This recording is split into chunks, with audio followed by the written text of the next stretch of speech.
Welcome to పొలిటెంట్ media.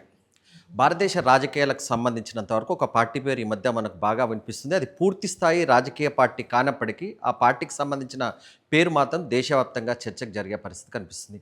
ఇంతకేంటి ఆ party, ఆ పార్టీకి సంబంధించిన భవిష్యత్ కార్యాచరణ ఏ రకంగా ఉంటుంది? ఈ అంశాలను మనం తెలుసుకునే ప్రయత్నం చేస్తాం. ముఖ్యంగా కాక్రోచ్ జనతా పార్టీ ఈ మధ్య బాగా వినిపిస్తున్న పేరు, ముఖ్యంగా యూత్‌ని అట్రాక్ట్ చేసిన పార్టీగా మనకు కనిపిస్తుంది. జంతర్ మంతర్ వద్ద నీట్ పరీక్షా పేపర్ లీకేజ్‌కు సంబంధించి దాదాపు 30 రోజుల పాటుగా ఆందోళన కార్యక్రమాలు చేపట్టింది. మోడీ ప్రభుత్వంలో మొదటిసారిగా ఒక మంత్రి రాజీనామా చేయడానికి దారితీసిన పరిస్థితులకు ఆ పార్టీ కారణమని మనం చెప్పుకోవచ్చు. అదొక పూర్తి స్థాయి రాజకీయ పార్టీగా చూడాలన్నా కాక్రోచ్ జనతా పార్టీని, లేకపోతే కేవలం ఒక ఆందోళన కార్యక్రమాలకు, ఒక యూత్ మూవ్‌మెంట్‌కి సంబంధించి ఒక వేదికగా చూడాలనే అంశానికి సంబంధించి కొంత చర్చ అయితే జరుగుతుంది. పేరుకు అది కాక్రోచ్ జనతా పార్టీ అయినప్పటికీ అది రిజిస్టర్ మాత్రం కాలేదు. ఈ విషయం పైన మనకు క్లారిటీ ఉండాలి. ఎలక్షన్ కమిషన్ దగ్గర ప్రతి రాజకీయ పార్టీకి సంబంధించి రిజిస్ట్రేషన్ అనేది జరుగుతుంది. మనం వెళ్ళి రిజిస్టర్ చేసుకోవాలి.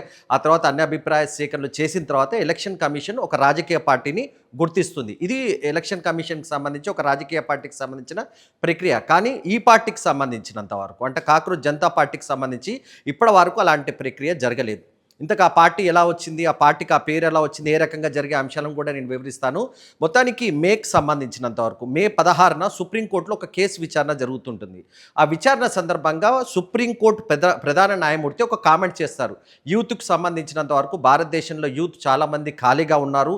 సోషల్ మీడియా వేదికగా ఏదంటే అది కామెంట్ చేస్తున్నారు. ముఖ్యంగా పూర్తిగా వ్యవస్థలకు సంబంధించి ఒక పట్టి పీడిస్తున్నారని కామెంట్ చేస్తూ కాక్రోజుల్లాగా వాళ్ళు తయారైనారని సంబంధించి ఆయన ఒక కామెంట్ చేశారు. అది భారతదేశ వ్యాప్తంగా చర్చకు జరిగింది. ఇది కేవలం మేకి సంబంధించి నేను చెప్తున్నాను. మే 16న సుప్రీంకోర్టులో ఈ కామెంట్ సుప్రీంకోర్టుకు సంబంధించిన ప్రధాన న్యాయమూర్తి చేస్తారు. దాని వెంటనే అభిజిత్ ఈ అంశానికి తెరపైకి వస్తాడు. అభిజిత్ అనే వ్యక్తి ఒక పొలిటికల్ పార్టీకి సంబంధించినంత వరకు కాదు, కానీ ఆప్ పార్టీకి సంబంధించినంత వరకు సోషల్ మీడియా వ్యవహారాలు అనేది చాలా కీలకంగా చూస్తూ వచ్చారు. దాదాపు 2021 నుంచి 2023 వరకు ఆప్ పార్టీకి సంబంధించిన సోషల్ మీడియా వ్యవహారాలు చూసినవారు. మీడియా బ్యాక్గ్రౌండ్కి సంబంధించినంత వరకు ఆయన పూర్తిగా మీడియా బ్యాక్గ్రౌండ్ ఒక జర్నలిస్ట్గా మనం చెప్పుకోవచ్చు. ఎందుకంటే పూణేకి సంబంధించిన ఒక కాలేజ్లో జర్నలిజం పూర్తి చేస్తారు. ఆ తర్వాత బయటికి వెళ్ళి బోస్టన్కి సంబంధించినంత వరకు మాస్ కమ్యూనికేషన్కి సంబంధించినంత వరకు కూడా కొంత ఆయన డిగ్రీ తీసుకున్న పరిస్థితి కనిపించింది. ఎప్పుడైతే ప్రధాన న్యాయమూర్తి ఈ రకమైన కామెంట్ చేస్తారో ఆయన వెంటనే సోషల్ మీడియా వేదికగా కాక్రోచ్ జనతా పార్టీ అనేది ఒక ప్లాట్ఫామ్ని ఒకటి ప్రకటిస్తారు. దాదాపు లక్షలాది మంది యూత్కు సంబంధించినంత వరకు అది అట్రాక్ట్ అయ్యే పరిస్థితి కనిపించింది. దాంతోనే అది వెలుగులోకి వచ్చింది. ఈ నేపథ్యంలోనే నీట్ పేపర్ లీకేజు, ఆ తర్వాత రెండోసారి రీ ఎగ్జామ్ నిర్వహించడం, దీనన్నిటికీ సంబంధించి వాళ్ళు జంతర్ మంతర్ వద్ద ఆందోళన కార్యక్రమాల్లో ఇవన్నీ మనం చూసిన పరిస్థితి కనిపించింది. మొదటిసారిగా ఇందాక నేను చెప్పినట్టుగా మోడీ గవర్నమెంట్కి సంబంధించి గత 12 ఏళ్లలో మోడీ ప్రభుత్వంలో ఎవ్వరు కూడా మంత్రి రాజీనామా చేయరు. ఆరోపణలకు సంబంధించినవి. ఎంజే అక్బర్ ఒక రాజీనామా చేస్తారు. కానీ ఎంజే అక్బర్ రాజీనామా చేయడానికి మీ టూ అనేది అప్పట్లో కొంత వివాదం అవుతుంది. మహిళలకు సంబంధించినంత వరకు సెక్సువల్ హరాస్మెంట్ కేసుకి సంబంధించినంత వరకు ఆయన పైన ఆరోపణలు వస్తే ఆయన తొలగించారు. కానీ లేకపోతే పూర్తిగా ప్రభుత్వ వ్యవహారాలకు సంబంధించి విమర్శలు వచ్చినప్పుడు ఇప్పటి వరకు ఏ మంత్రిని కూడా తొలగించలేదు. కానీ ధర్మేంద్ర ప్రధాన్ని కేంద్ర ప్రభుత్వం తొలగించాల్సి వచ్చింది. కొత్త మంత్రిని ప్రహ్లాద్ జోషిని కూడా నియమించే పరిస్థితి కనిపించింది. ఈ నేపథ్యంలోనే ఈరోజు రేపు కొన్ని కీలక సమావేశాలను నిర్వహించాలని చెప్పేసి కాక్రోచ్ జనతా పార్టీ నిర్ణయించింది. మహారాష్ట్రలో ప్రస్తుతం ఆ సమావేశం జరుగుతుంది. అభిజిత్కి సంబంధించిన పార్టీకి సంబంధించినంత వరకు నివాసంలోనే ఆ మీటింగ్ జరుగుతుంది. ఒక కోర్ కమిటీ ఉంది ప్రస్తుతానికి సంబంధించినంత వరకు. కేవలం 8 మంది సభ్యులతో ఒక కోర్ కమిటీ ఉంది. ఆ కమిటీ ప్రస్తుతం భవిష్యత్ కార్యాచరణకు సంబంధించి ఒక నిర్ణయం తీసుకునే అవకాశం ఉంది. అయితే ఈ మధ్యలోనే ఆ పార్టీకి సంబంధించి అది పూర్తి స్థాయి రాజకీయ పార్టీగా మారిపోతుంది.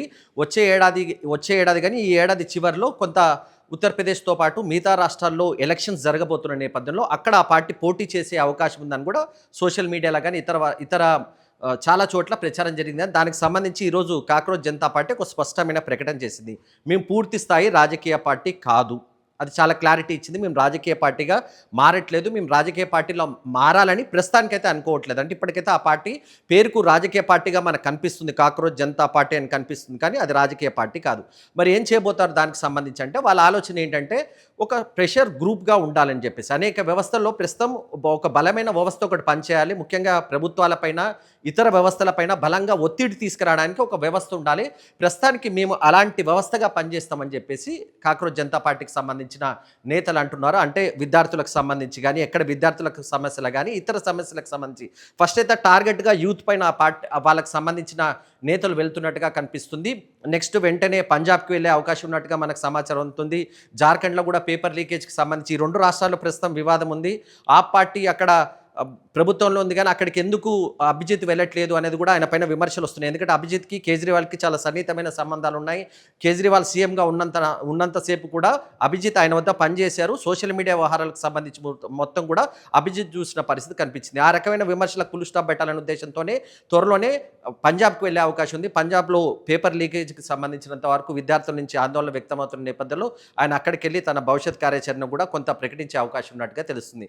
సో మూమెంట్ ఈ రకంగానే ముందుకు తీసుకెళ్ళాలి. విద్యార్థులకు సంబంధించిన సమస్యలు, యూత్కు సంబంధించిన అంశాలంటే నిరుద్యోగానికి సంబంధించిన అంశాలకు సంబంధించి ఏదో రకంగా ఒత్తిడి తీసుకురావడానికి ఒక వేదిక కావాలి. జనరల్గా ఈ రాజకీయ పార్టీలు ఒక అధికారంలో ఉన్న పార్టీ లేకపోతే విపక్షంలో ఉన్న పార్టీకి సంబంధించిన ఆ పార్టీలు మాత్రమే ఈ వ్యవస్థను నడుపుతున్నాయి. కానీ ఒక ఇలాంటి రాజకీయ ఉద్దేశం లేకుండా కేవలం విద్యార్థులకు సమస్యలు కానీ యూత్కు సంబంధించిన సమస్యల పైన పోరాడడానికి ఒక వేదిక కావాలి. అది మేము అవుతామని చెప్పేసి కాక్రోచ్ జనతా పార్టీకి సంబంధించిన నేతలు చెప్తున్నారు. ఆ రకంగానే ప్లాన్ చేస్తున్నట్టుగా మనకు కనిపిస్తుంది. మరికొంత క్లారిటీ మనకు 1-2 రోజుల్లో వచ్చే అవకాశం ఉంది. ఇప్పటికి మాత్రం అది రాజకీయ పార్టీ కాదు, కేవలం వ్యవస్థలపైన ఒత్తిడి తీసుకొచ్చి యూత్కు సంబంధించిన సమస్యలను పరిష్కరించేందుకు ఒక వేదికగా మారే అవకాశం ఉన్నట్టుగానే కనిపిస్తుంది.